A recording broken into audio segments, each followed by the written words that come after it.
Yo, back with another Fair Shake review, and this time we're going to be talking about Extinction Level Event 2, The Wrath of God by Busta Rhymes.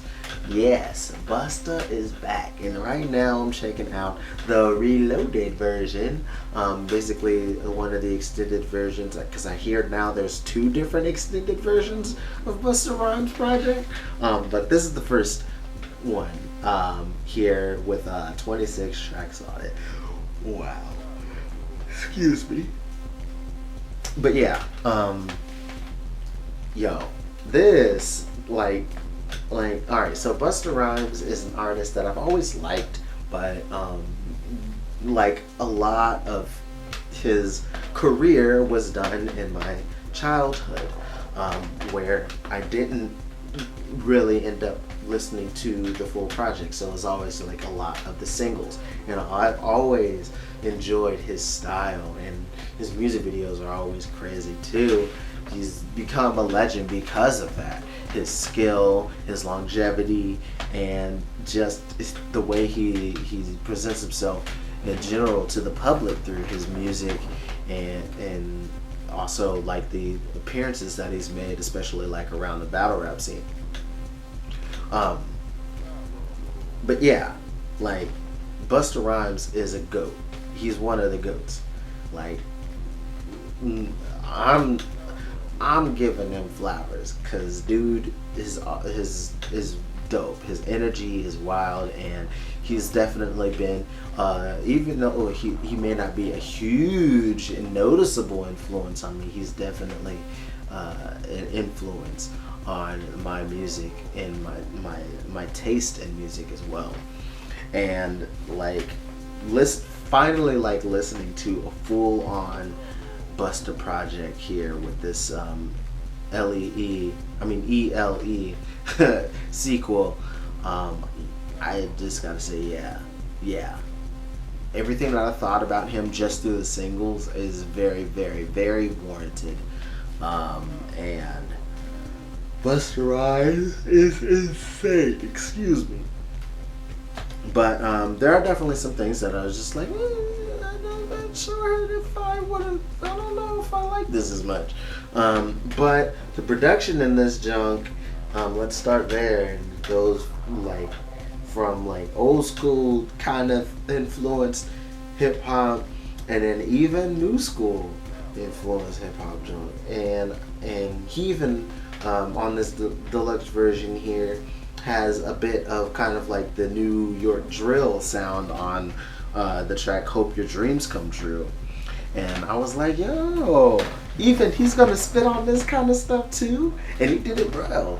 Like, but yeah. Anyway, there are definitely some really cool beats on here, and the way Busta flows on it is just ridiculous. And it's not all just fast flows. Because I know a lot of younger people think all he is just the fast rapper, because of like stuff like Look at Me Now and such. But he does way more than just the chopping. He can give it all, and it's gonna be mad wild. But I tell you, the one moment, the first track that just made me go, all right, Busta's wild, bro. Busta is freaking wild. And that was Out of My Mind. And that is just the fifth track in. The fifth track in, I was like, alright. See, this is why Busta is one of the GOATs.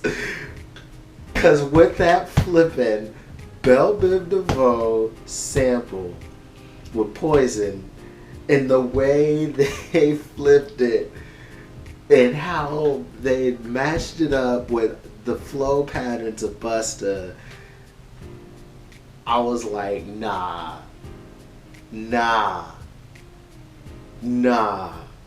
Like, you can't let Busta do this to us. Like, this is insane. And I was like, alright, yo, Busta Rhymes. Like, I just gotta say, man, you're dope. You're insane. But yeah, that was the first track that just made me. That's absolutely my favorite track on this whole thing. But also tracks like "Strap Yourself Down." Well, no, excuse me, Czar. It was Czar that is like the where I was like, yes, now I'm really feeling it. Strap Yourself Down is good too, but Czar is where I was like, okay, now you really starting to get me, and then I got hit with Out of My Mind. Then the next track I'd like to highlight was Slow Flow. I thought that was really, really cool. Slow Flow made me go, ooh, okay. I didn't expect you to be on like this kind of vibe. And I think that's the one with Q-Tip. It's not mentioned on here, but I'm pretty certain that's the Q-Tip track. Then Boom was another one I was like, yo, Busta, dog. Nice. Then The Don and the Boss is another one that made me go, yes. Even Oh No. Oh No was another one that made me go, yes. Then Deep Thought. The like Deep Thought, that beat, like the thing is, like I ended up checking out the video for Look Over Your Shoulder, and it basically has the Deep Thought beat on it. And so I was like, this is interesting that it's starting here, and it doesn't sound like kind of like the start of the song, but maybe it is. But the truth is, it's actually just the kind of the song before Look Over Your Shoulder. And the way Busta rhymed on that those keys on that junk was like, it was nice. I really enjoyed the bit of introspection in there too, and then Look Over Your Shoulder too. The rhyming on that, even from Kendrick Lamar, I was like, yo, that was nice. Then Freedom was really dope as well. And then Who Are You? It was another highlight to me on the deluxe end of this project. And then Calm Down, a previously released track where Eminem is insane as well. They're both just going off all the different patterns of junk. But the thing that I want to mention though, when it comes to Busta and his rapping though, is the fact that not only does he just do like the cool hippity hop, I'm cool and I can rap really well kind of stuff. He also brought a lot of like societal like commentary on here, social commentary in it, and talking about how black people are viewed, a bit about religion as well, and the jacked up stuff happening in the government. Like he talked about like a lot of important things along with like, yo, I'm dope, bro, stuff. So I'm like the range, and even connected again with Mariah Carey on a little bit more of the love tip. So like, and I think, oh, I forgot Best I Can. I just saw the title and I just realized, oh yeah, Best I Can is the track with Rhapsody, where it has to deal with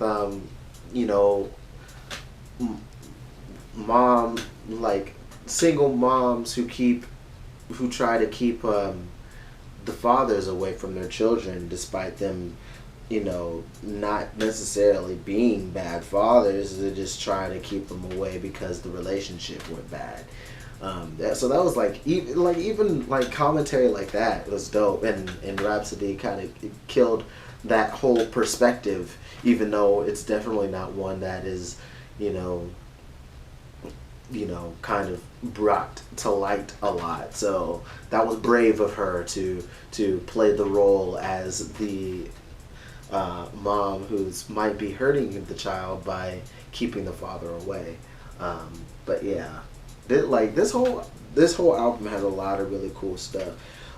There was only like a couple of times where I felt like Busta tried to go more of the current hip hop style, where it sounded just a little odd that he was doing it. But uh, but most of the times he hopped on it, he fit right in. And I the other small disappointment that I had was "You," which was a single featuring Anderson .Paak and also Anderson .Paak's production. That I was just like, yeah, I'm not really into this one.